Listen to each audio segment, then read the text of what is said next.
Someone is breaking into our house. Oh my God. I don't know what to do. Oh, you can't go out there. It's my kid. In the house now? He just grabbed and he shot my husband. Oh my God. He shot my husband.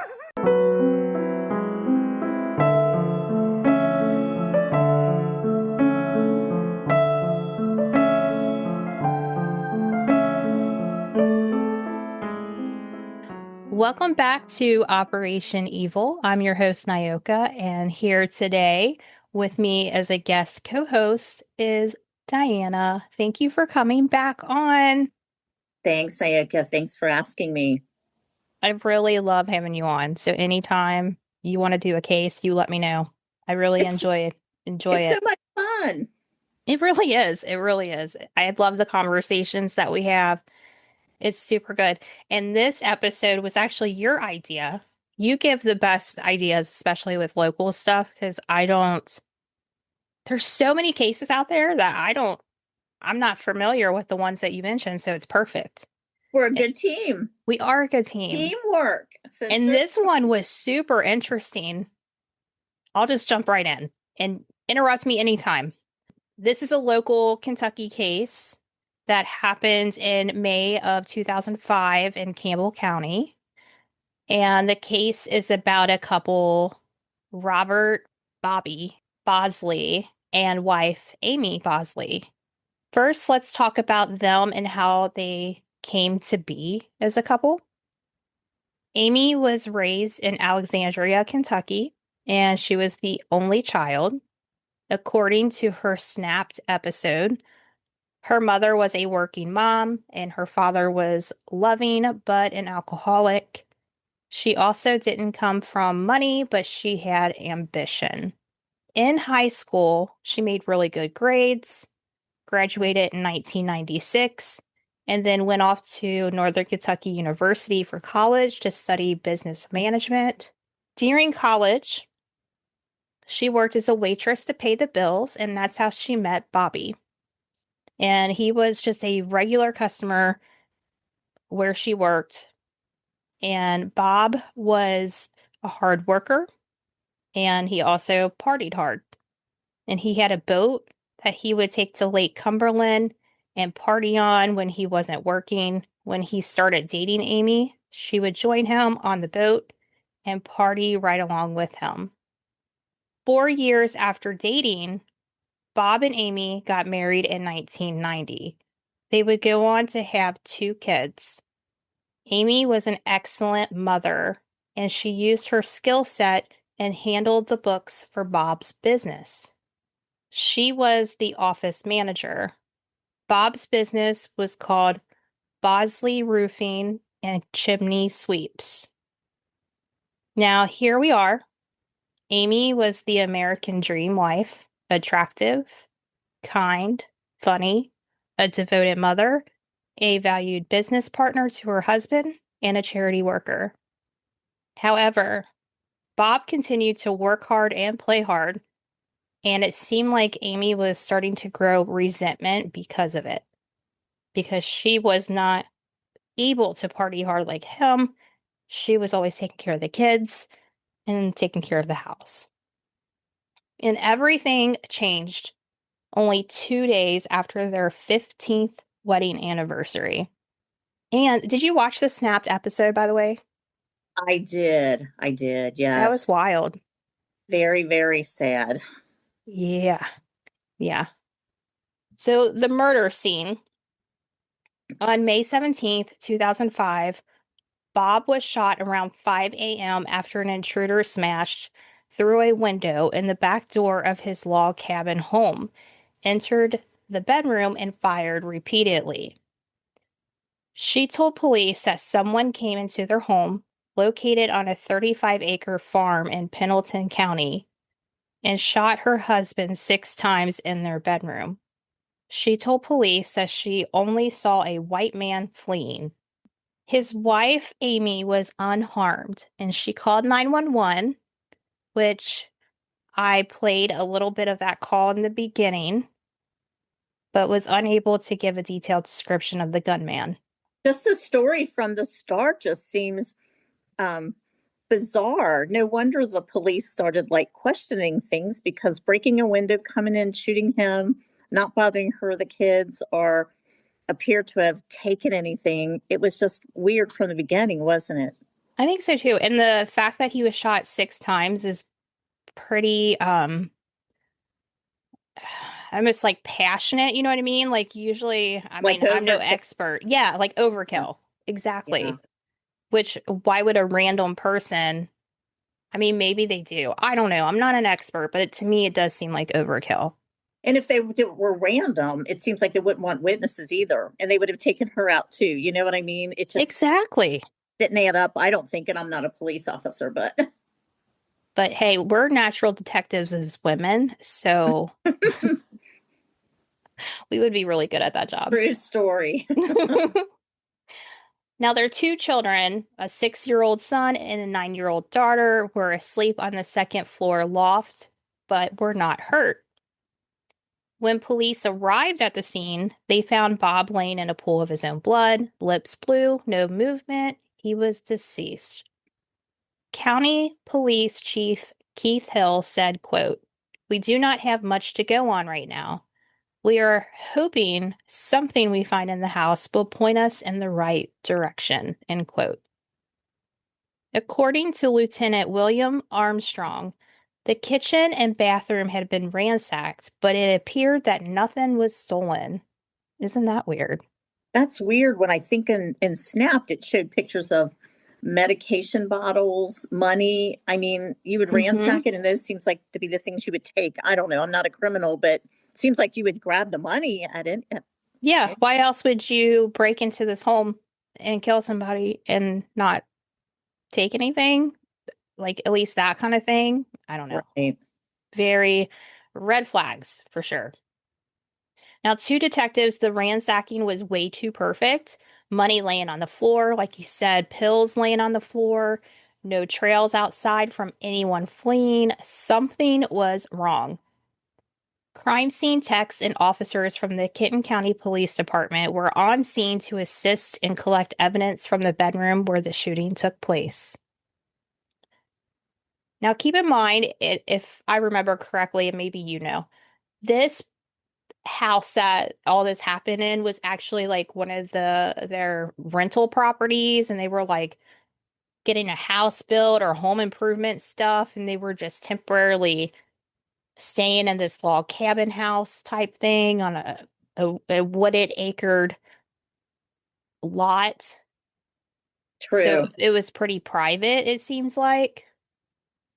I It don't would be know. hard to find them, it seemed like, to just randomly do that and take him out. And Exactly. it just seems so random. And I guess the police probably knew more at the beginning, but they couldn't jump to conclusion. But I don't want to get too quick and fast ahead of you, but I Hmm. thought that they found bullets or shells in the washing machine.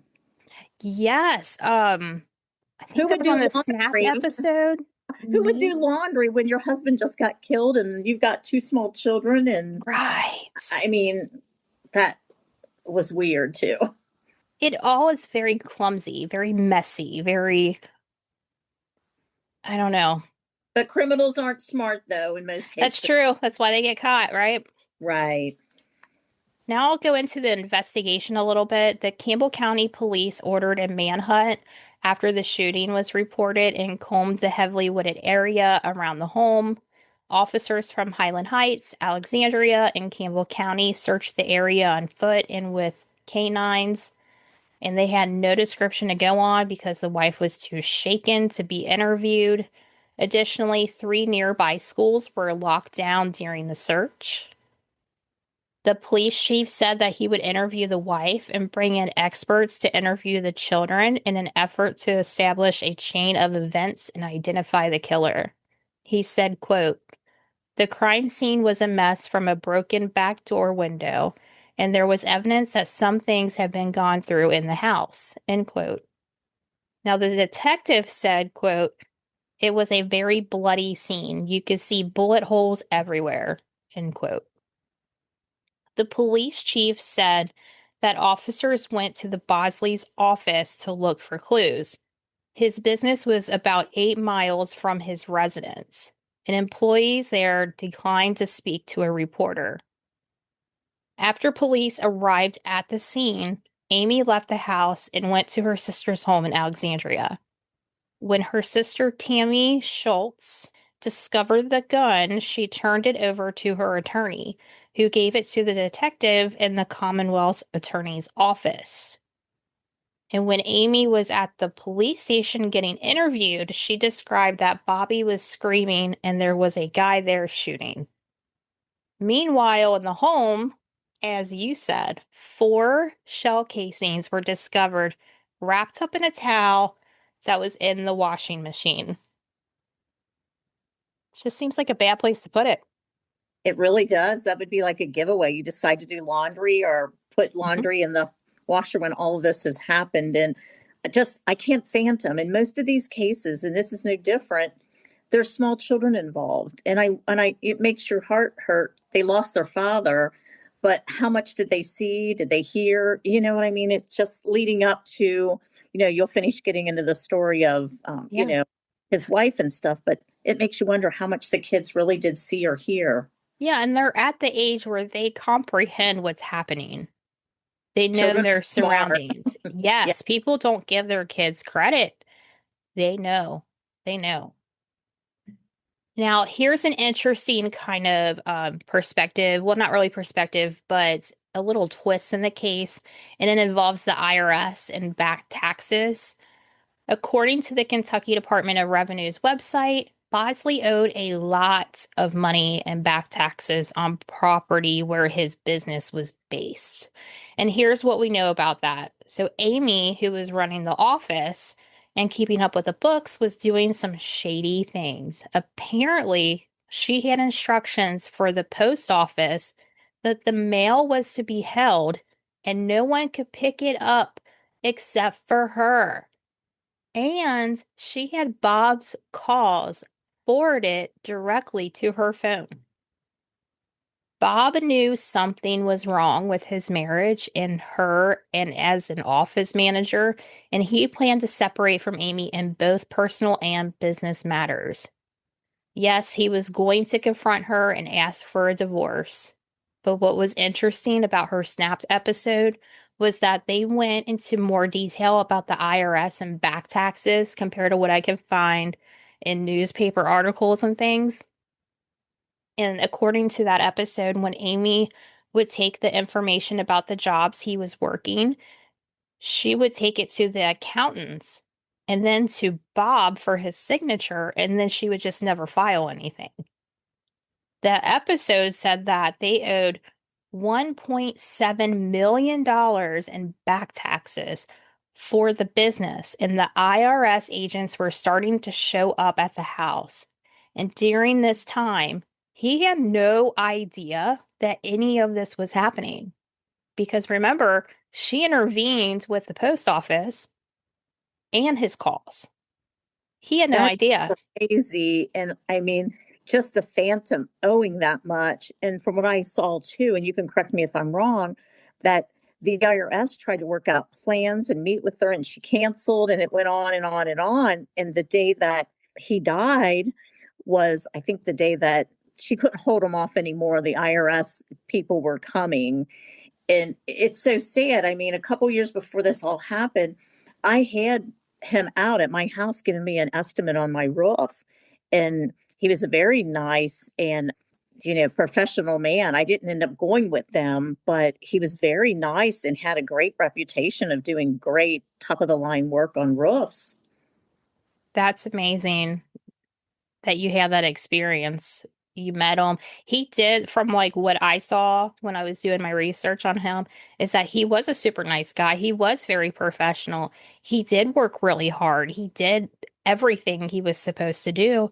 He just was being stabbed in the back, in the background, which was It's sad. just is so sad. It's very sad because, he probably, like you said, he had a reputation of partying hard, but it seems like, they were building, from what I understand, you touched upon this nice house. And from what I hear, the log cabin rental that they lived in was not a bad rental whatsoever, nestled in No. the woods. So they had a good life. And what I can't comprehend, she kills him because she's afraid of the IRS. But why would you kill him? Now you got to face the IRS by yourself if she would have Yeah. gotten away with the murder. So what made her think that it would be better to face him by herself? Exactly. That did not solve the problem. No. It's wild. Yeah.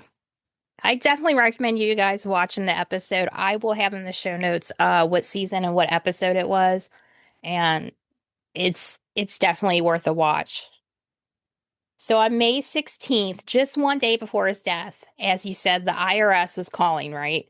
And they called and they demanded to speak to Bob. And the agent in the episode described that when Bob, and I say that in quotes, when Bob was put on the phone, it sounded like a woman's voice trying to sound like a man. And they weren't buying it, but they didn't say anything either. Instead, a meeting was arranged for the following day, but that meeting would never happen. So back to the investigation. On May 27th, police received the results from the autopsy and the report on the bullets. And it turns out that those bullets matched the shell casings found in the washing machine. On May 27, 2005, 36-year-old Amy Bosley was arrested and was held in the Campbell County Jail under $1 million bond on charges that she fatally shot 42-year-old Robert J. Bosley on May 17th in their home.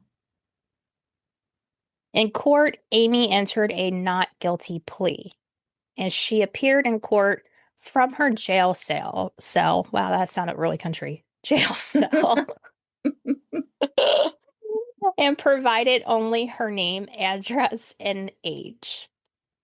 Her attorney, Jill Morgan, entered the plea on her behalf. She could receive up to life in prison if found guilty, but they forgot something important. Her two kids witnessed the shooting. They both heard gunshots, and that was before they heard any glass breaking from a so-called intruder. They also never heard them arguing either. Fast forward to August 2005, Amy now faces a tampering with evidence charge for allegedly leaving her home the day of the shooting with the gun in her purse. And this new charge will be used to persuade the judge not to lower her bond. In September, Bob's family asked to negotiate a plea deal to keep the kids out of it and not put them through anymore. Prosecutors accepted it. Amy's attorney suggested that she did not accept the plea offer. On September 19th, Amy decided to accept the plea offer after all. Under the terms of her plea, Amy didn't have to offer any explanations, and she didn't. Amy's guilty pleas to one murder count in September 2006 came less than 2 weeks before she was to stand trial for her husband's death. After she admitted to shooting and killing her husband with a 9mm handgun, prosecutors recommended a 20-year prison sentence. Her guilty plea spared her two children from testifying at her trial, which was Bob's family's reasoning for this plea deal. I mean, at least she did that, right? Kept her kids from going on there. Same thing. At least she accepted it because it would have went to trial, and some people might have wanted to think they could outsmart and get a lesser sentence. So at least she was thinking about her kids. And I mean, I even pray for his family, what they went through, for never probably getting an answer of why she killed him, and then just protecting their grandkids. Absolutely. Yeah, his family, they were being the bigger person, thinking of the kids as well. I'm glad that everybody kept them in mind. True. The Commonwealth Attorney, Jack Porter, said that the public may never know the exact motive for the killing. He said Amy was hiding more than $1 million in financial liabilities from her husband. He said, quote, "We know that there were financial matters she was attempting to hide from her husband, As far as we could find, that was the only thing that sort of made a little bit of sense, I guess. But how do you make sense of this thing, really? A divorce is pretty easy to get, end quote. In November 2006 was the sentencing. Campbell Circuit Judge Fred Stein followed the prosecutor's recommendation when he sentenced Amy. She received 20 years in prison and will be eligible for parole after 15 years and 8 months. Months before her possibility of getting paroled, those affected speak out about Amy's possible release. Here's an audio clip from Local 12 News regarding this. Good evening, I'm Megan Mongello. And I'm Paula Toti. A killer in a high-profile case is scheduled to go free after serving only part of her sentence. You may recall the case of Amy Bosley, who pleaded guilty to murdering her husband, Bob Bosley, in 2005 in Alexandria, Kentucky. She is now 53, and Local 12's David Winter shows us she could be released within the next 2 months. We obtained this letter written to the Kentucky Parole Board by Bobby Bosley's family. 3 pages of a painful plea to keep Amy Bosley in prison. It says, "We would like to keep Amy incarcerated so her children do not have to be reminded of that summer night when their world would be turned upside down by the person who gave them birth and should have protected them." 3 in his back, 2 on his side, and 1 in the front. Campbell County Police on May 17, 2005, describing the 6 bullets that killed Bobby Bosley. The well-liked, successful roofing contractor lived in this cabin on 8 acres in Alexandria, while a much larger home was being built for he, his wife Amy, and their 2 children, just 6 and 9 at the time. So what we're trying to do is to find the killer. Bobby's friend Ken Warden speaking at the time for an apparently distraught family, including 37-year-old Amy Bosley, who had told police a man broke into their home and shot her husband. But after further investigation, police determined Amy shot her husband to cover up $1.5 million she had embezzled from their company. Again, I take it you were not guilty, please. Amy initially pleaded not guilty, but a year later accepted a plea deal, 20 years. Bobby's parents saying they did not want their grandchildren to relive the tragedy. Do you understand everything that's in this document? Yes, sir. Okay, is there any, ma'am, I'll accept your pleas of guilty. This is where Amy Bosley has been since that day, the Kentucky Correctional Institution for Women outside of Louisville. The DOC lists her release date of 5/17/2025, but also lists her potential parole date of May of this year, because Kentucky law allows for parole of violent offenders after serving 85% of their sentence. The parole board replied to the Bosley family letter a couple of weeks ago, saying Amy could be released within 60 days. I spoke with Bobby and Amy's son today. He and his sister were in the home when his mother killed his father. He's now in his 20s. He did not want to go on camera because of the trauma that he has endured over the past 17 years and continues to endure today. David Winter, Local 12 News. So according to inmate records, Amy Bosley was released from prison in May of 2022. Unfortunately for Bob's family, they will never know why Amy murdered their son. That's the worst part. So she only did 15 years, even with a gun. Is that correct? I would have thought she would have had a term out of the 20 years with having the gun. That is even crazier. It really is. I mean, considering what she did, I don't think she spent near enough time. Right. I'm baffled that she was released before the 20 years was up. Exactly. This was a wild episode, and I'm glad that you brought it to my attention. And I'm just glad that at the end, the kids were finally thought of. Yes.